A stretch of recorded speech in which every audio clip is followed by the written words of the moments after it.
Fanfic Corner, presented by Jennifer. A Second Chance. Chapter 16, Fireworks.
It's funny that trainers use the phrase, "we have to scratch, claw, and fight," to describe a hard battle. It's not some normal cliche.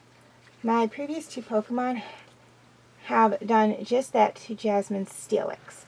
Nobody sees the fruits of Growlithe and Umbreon's labor quite yet, because that rut on Steelix's tail is not that big. The exterior level is weakened, so all I need is a few strong moves from Gyarados to wrap this up. Will Sandstorm cause me some problems, though? I had to order a quick attack just to get past the makeshift barrier, let alone get a move off. Gyarados ending this would take more than brute force, like in Chuck's battle. No doubt that Poliwrath was strong, but it wasn't a giant metal leviathan that was practically immune to Thrash. For the first time on my journey, I felt the sense of failure hanging over my head. Gyarados couldn't be finishing up all my battles, even though he doesn't seem to mind. If I don't win, I have to do a serious self-evaluation to see if I have a chance to stand on the field with at the Silver Conference. Deep breaths, Mitch. Take a look around to clear your mind. There's Ashley near the top of the bleachers, and the entire Ranch family somehow got VIP status. Our eyes meet, and Nick gave me a look of confidence with a nod to boot. I choose Gyarados for our final round. The ball rolled onto the field, and out came my own Leviathan. No fear was shown by my most battle-tested Pokemon, so I knew I had a chance to really send a message to everyone here. Jasmine may be the festival queen, but it's time to dethrone her. Jasmine wasted no time on her defensive strategy. Iron-Tail, let's go! Bite! Was that call really the best decision? Under normal circumstances, no. However, she wants to go full out on offense, which means I can continue to make that tail weaker. It just becomes a matter of if she can knock me out first. Regardless of what people in the stands thought, Gyarados took notice to the rut and dug his teeth into the steel snake's tail. Concern started to creep into Jasmine's voice. Shake it off and use Rock Throw. Somehow it managed to get off a flurry of small rocks. It wasn't nearly as devastating compared to Growlithe's batch. She still hadn't noticed the reason why its attack was weaker than before. I had to divert attention away from the tail to keep her mind occupied. Dragon Rage! A blast from Dragon Rage would have a harder time directly hitting a small rut. Might as well deal damage head on. Getting a descent on this thing is still darn near impossible because it shrugged off my attack like a joke. Now I'm starting to wonder how different this battle would be if I didn't have a single spot to attack. Screech, then Iron-Tail! The audience members went to cover their ears once its mouth opened.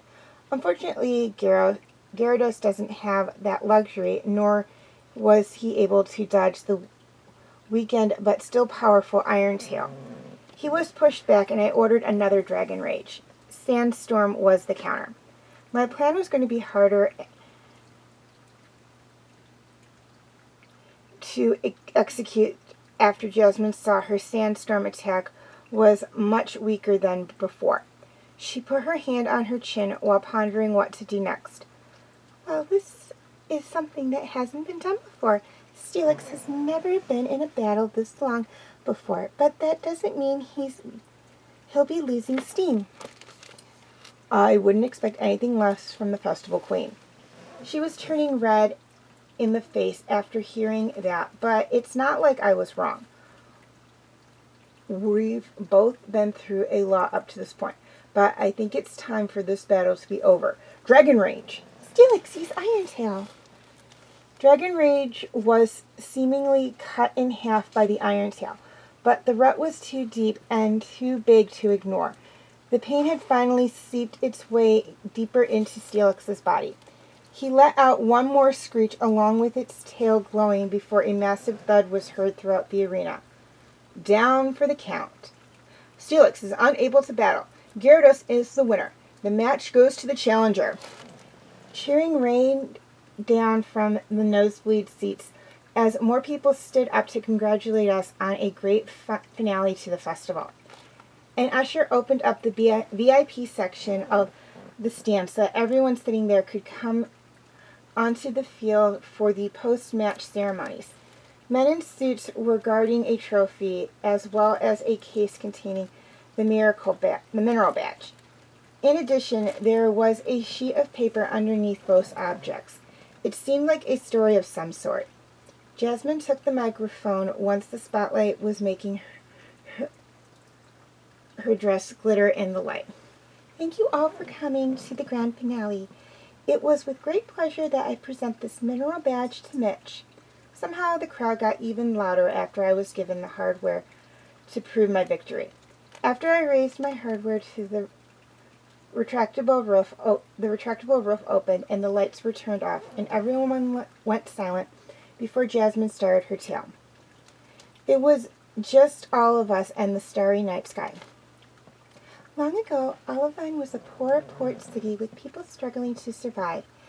A wandering traveler made his way into the town by way of the north from a faraway land and noticed the despair. He took it upon himself to build a lighthouse so that ships could carrying goods could come in at any time. Slowly but surely, the people helped this man finish what he started.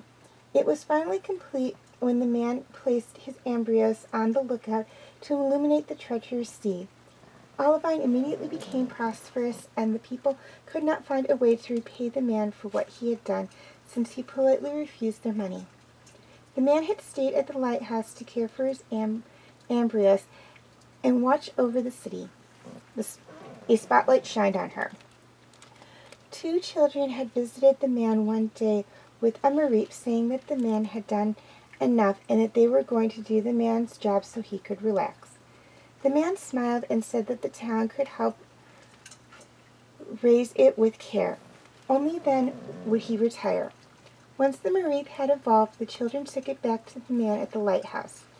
Just like every other day, the man was up at the top and was delighted to see the town raised Umbreon. It was at that moment the children told him to go downstairs. Upon exiting with his Umbreon, he was greeted by the entire town. Everyone told him how grateful they were and that Olivine City was his home, knowing full well he had never had a place to call home. It was now time to retire and enjoy his stay here, knowing his legacy would live on. The whole city threw a party that night to commemorate all he had done. Ever since that day long ago, we have honored the nameless man with this festival to make sure his work is not forgotten. A deafening silence continued to overcome the large crowd until the first fireworks were shot into the air. Oohs and ahs were heard throughout the gym as there were many patterns and colors lighting the sky. A nudge came from my left along with a signal to let out my Pokemon from Jasmine. Honestly, not sure if they like loud noises, but what the heck. It's a celebration. All 6 of my hard workers came out to see the nice show. By this point in my journey, I had seen some unique behaviors from my Pokemon, but watching the couple snuggle up next to each other showed how much I truly missed the signs. Espeon had helped me understand everyone on a whole new level so far. Fireworks ended with an Umbreon-shaped one, followed by the outline of Olivine. Lights were turning back on so the audience could leave the stadium. Most did leave, while others made their way to the field to meet up or talk with Jasmine. I can't blame them since she's a superstar, while I'm just some scrappy-looking trainer taking the gym challenge. Who would want to waste their time on me? Howdy! Well, Laura doesn't think it's time-consuming to talk to me. I'm so proud of you. How's everyone doing? It had been quite a chaotic 2 days, with the milk stand and the whole incident during the tournament. She looked forlorn. Maribeth's been looking kind of down these past few days, and she won't snap out of it. Makes sense. A small child witnessing a cheap shot on arguably her best friend would cause her to become reserved. Growlith's been in the hospital ever since. He's not looking too good at the moment. There. Right there showed me the extent of how low Corey sunk. Did the money help out at all? Whenever a hospital is involved, it's far from cheap, unlike its Pokemon Center counterpart, which is free. Milk would have to be flying off the shelves before they could even think about paying the bill. Yes, thank you. We've gotten help from others, but your money helped us get into the hospital. Glad to hear. I know you guys have a lot of work to do with the breaking down and whatnot, so please take this up to Maribeth. I pulled out a stuffed Growlithe from one of the vendors. I personally loved that they would make a stuffed animal out of any Pokemon. On the other hand, my team just looked at their stuffed figures in confusion when they saw the finished product. With animal in hand, Laura said her goodbyes and exited. It was almost barren once my conversation sunk in. I felt 2 hands slam down on my shoulders. Ashley had made her way down, looking pretty cheerful for a league official. Hiya, you're not half bad with your 6 badges. I'm not half bad? Child, please, I could sweep your entire team in less than 6 moves. I'll let that slide. I guess not. So you're still here. I thought you'd be on your next assignment by now. Not quite. I'm still wrapping things up here. That lady you were talking to was a member of a family who owned the Growlithe in question. I was just getting her side of the story so that the Pokemon League can help her. I gave her a clueless look. Look, Mitch, we're not heartless. We may give special treatment to people taking the gym challenge, but a case like this can't be ignored. Imagine if the prize didn't involve a gym. The police would have handled it and the family would most likely be in debt from bills. Even worse, there could have been no investigation at all. What do you mean in debt? The money that Corey gave me should have covered most of the medical expenses based on my quick calculations. Ashley gave me a concerned look. Well, you're half right with your math. That money covered only 1 night in the hospital. Now it's got to take the care it deserves, but it needs to be held longer for observation and rehabilitation. My heart sunk and my face reflected it. This is where we come in. The league has offered to pay all hospital costs. Honestly, I was surprised when you gave the bribe money to the family, considering most would have kept it. Everyone can have peace of mind. I even got them VIP seats for the battle. Slowly the facts sunk in until she went to leave. The league won't acknowledge this like I thought they would. Since they won't grant you favor, I personally will. Just give me a call when you need it. Like that, she saw herself out, leaving just Jasmine in the gym. Over the course of 2 days, I had gone through an emotional roller coaster for each battle, and Jasmine offered to talk to me about dealing with battle fatigue. Trainers don't or shouldn't take hits, but the mental breakdown is almost a given when you battle so much in short periods of time. As helpful as she wanted to be, I declined her offer because she looked like she was in a hurry to get somewhere. We both left the bright lights of the gym to the streets of Olivine, where the starry sky was over all the vendors packing up shop. Still in her festival dress, she walked down the streets before I couldn't see her anymore. Making my way through the town felt like being in a time warp. Stands were no longer there. Any merchandise that was there before was reduced price or had a messy display. Just having a chat with some salesman lightened up the mood a little, since they would be back on the road trying to make a living just like myself.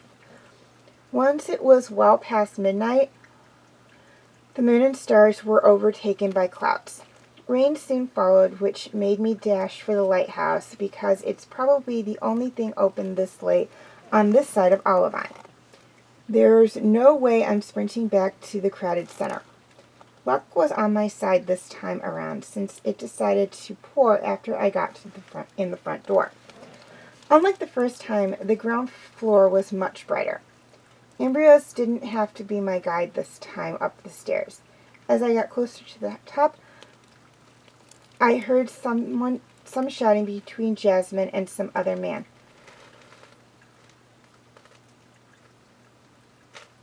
Please think, no, I'm ruined because normally it isn't my business to jump in. However, I made it to the stairs to see Jasmine on her knees, begging, still wearing her festival dress. Only one step into the room gave me all I needed.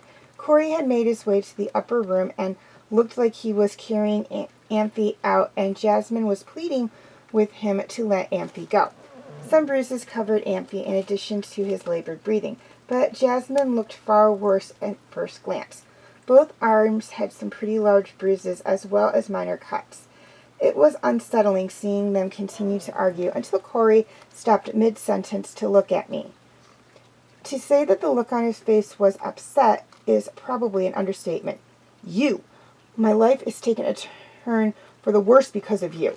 There he goes, running his mouth yet again, despite being in a no-win situation. I didn't hold back. Listen, here, I didn't do anything. I didn't make you attack a bystander Pokemon. I didn't make you bribe me. I didn't even do anything to turn you in. You shot yourself in the foot. Did I expect him to understand or even listen? No. Did I expect him to call out his Tauros? Maybe not Tauros. Either way, I didn't have a choice. For it, I need some help. She seemed surprised that a battle was about to happen so late at night. The sight of the charging bull was enough to convince her to pay attention. Use return. Like in so many average trainers before Corey, the move gave him a loss in one blow. Corey's face turned to utter defeat. Well, that's it. I have no more Pokemon that can battle, so I need to bounce. I'll leave you with this. He slammed Ampharos on the ground, then opened the window to jump out. Flying away into the pouring rain was his only way to escape, but I don't think I've seen the last of him. Jasmine's voice went from a loud scream to a whimper. How long had she been yelling and pleading only to have Amphi thrown on the ground in its weakened state? Furret hopped into her lap and rubbed against Jasmine in an attempt to console her. I just let her pet Furret until she finally looked up. Her face had one more bruise on it while being covered with tears. What happened? The question was asked as quietly as possible so she wouldn't get any more afraid. All she could manage was a whisper. Amphi still needs some time to get better, so I came here to check on him after we exited the gym. Somehow the lighthouse doors were open, and I made it up here to find Corey hitting Amphi. She was starting to get rattled. My Pokemon were too tired from our battle, so I begged him to stop, but he kept going. When I tried to grab his hands, he started hitting me and threatened to use his Tauros to hurt me. I blocked the door until you shut up. A complete jerk with no regard for life. I do feel for his Pokemon. You have to trust me and my first aid skills to heal those bruises on both of you. Espeon? The newer member stood half asleep in front of me. Please use confusion to lift Amphi on his bed. She did so with little effort, despite Amphi struggling. Now it's going to sting, but this will make these bruises go away. Luckily, I only needed one bottle of medicine to heal its wounds. Both of my Pokemon were sent back to get some proper rest once Amphi started to fall asleep. I took the opportunity to work on Jasmine after Amphi was sound asleep. Why? It was such a quiet question. Why did all this happen? No point in lying to her. I wish I could give you a definite answer. We sat there in silence as I wrapped bandages around her arms while the rain pelted the side of the lighthouse. It was starting to feel like a hurricane. These should stay on until the morning for sure. Also, ice them when you get the chance. Jasmine looked exhausted from her ordeal, but she managed to whisper once more, I owe you another favor for tonight. Heck, I owe you more than that. She started to break down. Responding to her hopefully would get her mind on a different track. Can I please stay in the lighthouse again? Of course you can. I need to stay here too. Follow me. Getting up was a struggle for her, but she managed to lead me to her bedroom. I'm not going to let you sleep on the cold ground tonight. This bed was probably a queen size, maybe a king, but either way it looked warm. I changed into my pajamas while Jasmine wandered about the room. Where are you sleeping, Jasmine? Is there another bedroom here? Despite all she's been through, she cracked a smile and pointed at the same bed. Are you sure? I can move. No, it doesn't bother me at all. Do you have a spare pair of pajamas? I took out a fleecy pair of pants I had since it was getting colder outside, and an additional short sleeve shirt. Don't move, I'll be right back. I'm not one to question why she's doing what she's doing, but I still don't feel right doing this. A glamorous dress was thrown from the bathroom before she came out in my pajamas. By now she was forcing herself to stay awake, yet she told me to get into bed after she did so first. Before she went to bed, she managed one more sentence. Please don't leave me tonight. Just like that, she hugged me before exhaustion got to her. I don't plan on it, Festival Queen. She found the energy for one more smile.